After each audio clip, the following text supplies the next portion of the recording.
What's the prompt? Evaluate the extent to which communist rule transformed Soviet and/or Chinese societies in the period circa 1930 to 1990. In simpler terms, this means how much did communist rule change Soviet and/or Chinese society from 1930 to 1990? Always translate your prompts into language that makes sense. You do not think or talk like this. Once you do that, you can see just what a gift this two-concept continuity and change, or what stayed the same and what is different. Prompt is. The more concepts you get in a prompt, the easier it is to write a DBQ if you know the concepts. Once you understand the prompt, you need to go back through what you know to build context. The Russian Revolution of 1917 is before 1930, so it's workable as context. That leads me to think of the 1905 Russian Revolution, and the thought of the 1905 revolution takes me to the Xinhai Rebellion against the Qing in 1911 that removed Puyi as emperor. And then I think of the Boxer Rebellion, the French invasion of China's Guangxi province. And that takes me back to the Taiping Rebellion and the Opium Wars. Once there's context, you can divide up the documents by attributions and answer the prompt with a thesis, and give it reasons to make your body paragraphs so much more easily. Here's what I ended up with. Before communism, Russia was an autocratic state under czarist rule, with broad peasant unrest and a rigid class structure. The 1905 Russian Revolution, before the Bolshevik Revolution of 1917, showed the deep social and economic divides in Russian society.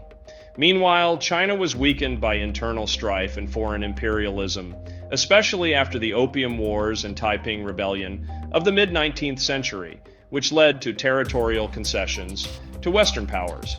In Japan, even before the French invasion and Boxer Rebellion of 1899 to 1900. The fall of the Qing dynasty in 1911 and the warlord period after further damaged nationalist China, which set the stage for the Communist Party's rise to power.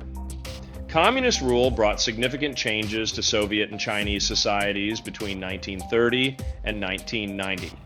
These regimes made progress in education and gender equality, but brought political repression and economic inefficiency, which still influence these nations today.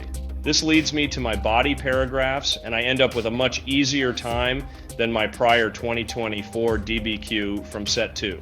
Why? Because I've got two cultures to deal with, and excellent documents. I use topic sentences from my line of reasoning from my thesis, then give evidence from the documents to support them. I do not really need to flip so many documents to be for me from against me, because I can use what changes and stays the same. I need to cover what changed and what stayed the same thoroughly, and I do my best to do just that. I start with a very plain topic sentence and move on from there. Communist regimes in both countries made social changes.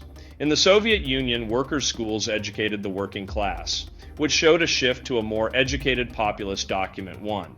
Alexandra Kollontai's essay shows efforts to include women in the workforce and support motherhood. Document 3. Kollontai, a high-rank Soviet official, shows the government's progressive stance on women's roles, which reflected official policy. In China, efforts to promote gender equality were a change from the Qing.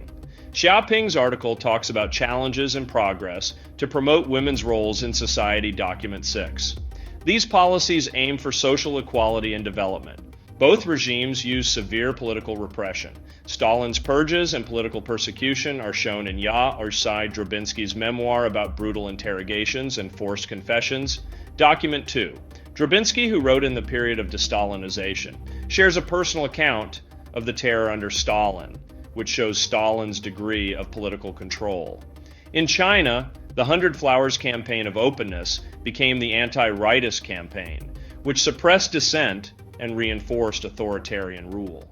The Shenyang Daily article criticizes the Chinese Communist Party's authoritarianism and shows intellectuals' loss of illusions. Document 4. The article, From the Brief Period of Openness, shows public discontent with the regime's harsh measures, even from party officials.